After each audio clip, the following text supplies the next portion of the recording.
真侪人有去扑骹筋的镜头，即马总算会当治疗，因为徛久引起到骹筋噗噗、循环歹，皮肤色素留伫咧下底。中立一个67岁姓欧的妇人人，本来互医生诊断认为讲是乌骹病，险险甲骹切起来。另外一个做印刷的陈先生，共款嘛是因为徛久骹筋定定噗噗，不三时就会抽筋。上尾两个病人该在拄到贵人，医生甲伊注射治疗，总算已经好哩啊。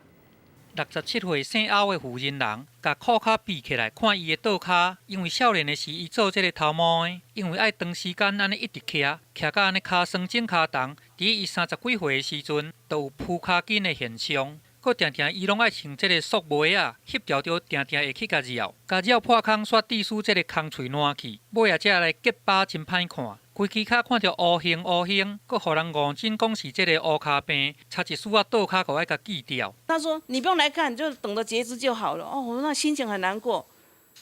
回来就是人家说哪一家好，哪一家好就去看，还是看不会好。另外，这个66岁的陈先生，伊是做印刷的，嘛是因为这个徛伤久，双骹安尼汗水佮肿起来，定定会揪筋。 同款扑骹筋造成伊安尼长期乌青、凝血性的这个湿疹，伊的双骹同款有真明显的这个乌疤。隔1-2天就会抽筋，曾经捌安尼在塞车当中抽筋脚很重，要提起来要走路很困难。上尾医师采用这个超音波、导引水波注射治疗，甲这个药甲泡起泡。 注入去血管内底，安尼唔免开刀，真轻松佮简单，就会当改善这个患者扑骹筋的问题。把这个药物打进这个静脉血管里面那造成这个曲张静脉萎缩掉，比较不会有早期的药物这种容易造成一些溃疡的状况。那施打的时候也比较不会疼痛。医生讲，双骹若是因为这个扑骹筋造成这个血循环无好，病情较轻的骹会酸会肿，佮会揪筋。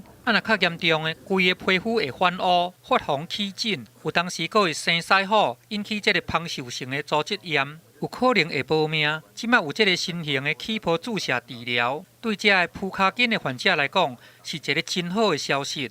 记者综合报道。